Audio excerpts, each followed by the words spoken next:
Pinagpapaliwanag ng Land Transportation Office ang mga driver ng nahulikam at viral na pangangarera sa highway sa Kawayan, Isabela.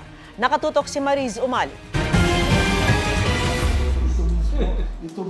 Sa viral rear-view video inilakip sa show cause order ng Land Transportation Office, kita ang pagharurot ng isang silver na AUV sa isang national highway sa Kawayan, Isabela.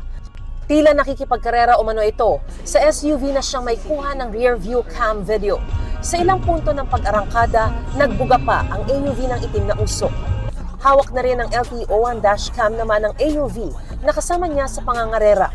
Kapwa sila inisyuhan ng LTO ng show cause order para ipaliwanag kung bakit hindi sila dapat sampahan ng reklamong reckless driving at kung bakit hindi dapat suspindihin o kansilahin ang kanilang lisensya.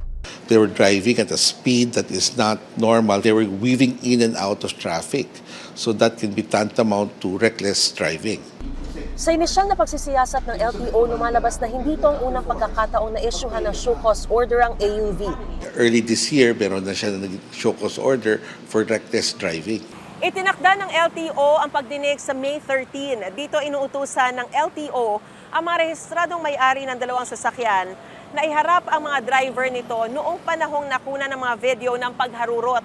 Kailangan muna raw nilang isuko ang kanilang mga lisensya. Nakalarma na rin ang mga rehistro ng kanilang sasakyan. Ibig sabihin, hindi nila ito pwedeng ibenta o ilipat sa ibang may-ari habang inimbestigahan.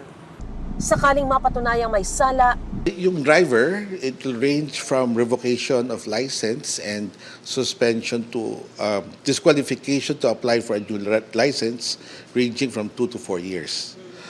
Yung may-ari ng sasakyan naman can face zero penalty. hindi rin lusot ang sasakyang nagbuga ng itim na usok. May penalty fine yun, 5 to 15,000. Depende din kung ilang beses na na-penalize. Para sa GMA Integrated News, Mariz Umali, nakatutok, 24 oras.